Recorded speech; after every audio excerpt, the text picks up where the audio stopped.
Hi, everyone. Today, I will be speaking with the three founders of the Compassion Consortium. If you don't know who they are, we'll do a brief introduction. Reverend William Melton, who has traveled an amazing path from atheism to becoming a minister and co-founder of the Compassion Consortium. Reverend Sarah Bowen, founder and teacher of our animal chaplaincy training and author of a beautiful book.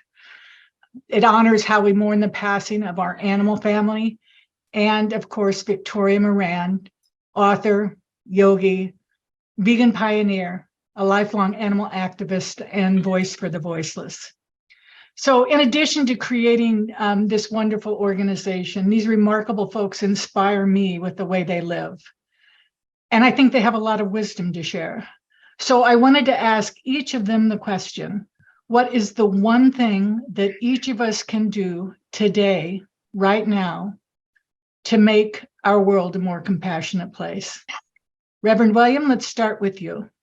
You know, there's so many things that each of us can do in terms of extending compassion. I mean, the Compassion Consortium is all about extending the compassion that is hopefully extended to humans, but to extend it to non-human animals. And that latter part is very rare. And so we can volunteer at shelters, we can volunteer at sanctuaries, we can advocate, we can celebrate the concept of compassion in our churches and our synagogues and our mosques. We can spread the word. Personally, for me, what I need to do, what I want to do in 2023 is to focus on the growth and outreach of the Compassion Consortium.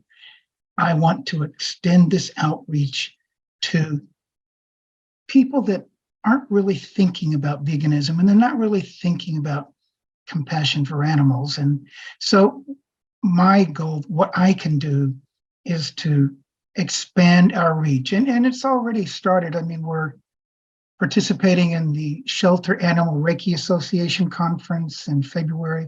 We're co-sponsoring the Vegan Wellness Conference with Pittsburgh Vegan Society, January 29th. We are participating in the UN World Interfaith Harmony Week celebration in March. We are co-sponsoring the Soul of Ahimsa retreat in June. And we're participating in the 2023 Parliament of World's Religions in Chicago. And this is our second year. And so that's my goal, is to take that base and even expand it further, because we really want to, well, reach the world. That's kind of a ridiculous thing to say, but we just want to reach so many people with this message of compassion for all living beings, humans and non-human animals. I ran on farther than I should. I'm sorry. No, it's beautiful. I hope we do reach the world, Reverend William. I think it's a noble goal and one we can all honor. So, Reverend Sarah, how about you? So when I was trying to figure out how I was going to answer this, I got quiet, like I usually do, and asked for a little bit of inspiration. And I heard the wise sage Shel Silverstein call out to me. So I want to answer you in verse if I have about a minute and a half here. Okay, here's my answer. I'll give you the moral at the end of it. Sarah Cynthia Sylvia Stout would not take the garbage out. She'd wash the dishes and scrub the pans, cook the yams and spice the jams. And though her parents would scream and shout, she simply would not take the garbage out. So it piled up to the ceiling, coffee grounds, potato peelings, brown bananas and rotten peas, chunks of sour, dairy-free cottage cheese. It filled the can, it covered the floor, it cracked the windows and blocked the door, with prune pits, peach pits, and orange peels, gloppy glumps of cold oatmeals, pizza crust and withered greens, soggy beans and tangerines, crust of blackburn toast, overcooked bits of tofurkey roasts. The garbage rolled on down the halls. It raised the roof. It broke the walls. At last, the garbage reached so high that it finally touched the sky, and none of her friends would come to play, and all of her neighbors moved away. And finally, Sarah Cynthia Stout said, okay, I'll take the garbage out. But then, of course, it was too late. The garbage reached across the state, from New York to the Golden Gate. And there in the garbage she did hate, poor Sarah met an awful fate that I cannot right now relate, because the hour is much too late.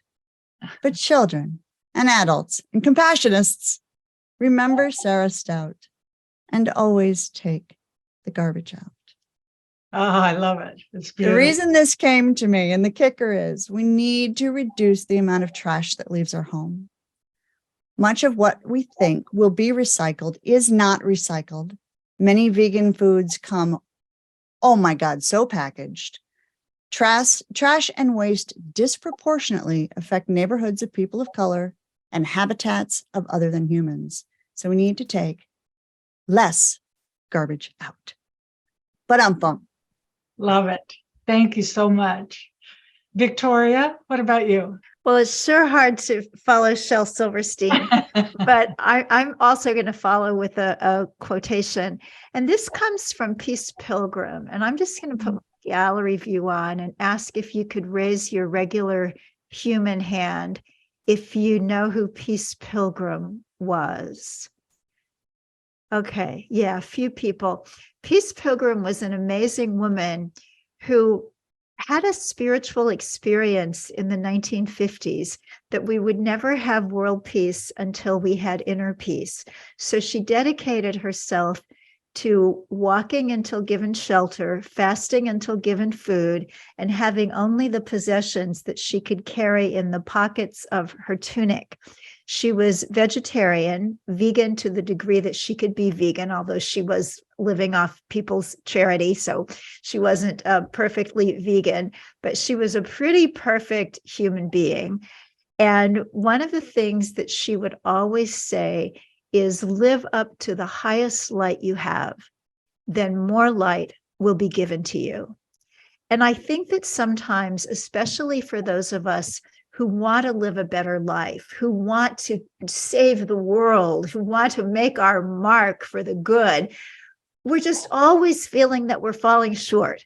And we want to do it as well as somebody else, or in the way that somebody else did it, or better, or more. When if we really just live up to the light we have today, then we'll get some more and we can live up to that tomorrow. So that's my little Hanukkah, Christmas, Kwanzaa, etc. blessing. Well, thank you for that. I had to sit and take that in. I had to breathe that in for a minute. It is such a self-evident truth. And why didn't I think of that myself? To close, these wonderful people said, oh, Elaine, give your view too. I guess I'm just going to piggyback on what Thomas Wade Jackson said during our last service. I think one of the best things we can do to create a more compassionate world is to be compassionate with ourselves. We are so hard on ourselves. We can forgive others for wrongs done to us. We can forgive people for raping the environment. We can forgive murderers. We can forgive all sorts of people, but we find it so hard to forgive ourselves. And Rumi, the great Sufi poet, said, almost 800 years ago, he said, never give from the depths of your well, but from your overflow. And I think before we can save animals, we have to save ourselves. And part of that is forgiving ourselves for our past or whatever we think we've done wrong, and move wholly into the world with a glad heart, because I think we can do the most good for animals when we're healed ourselves, or as healed as we can be. And that's it. Basically, in closing, I would ask all of you to ask yourself that question: what can I do today to make the world a more compassionate place? And I think if we ask ourselves that question often enough, we'll get answers.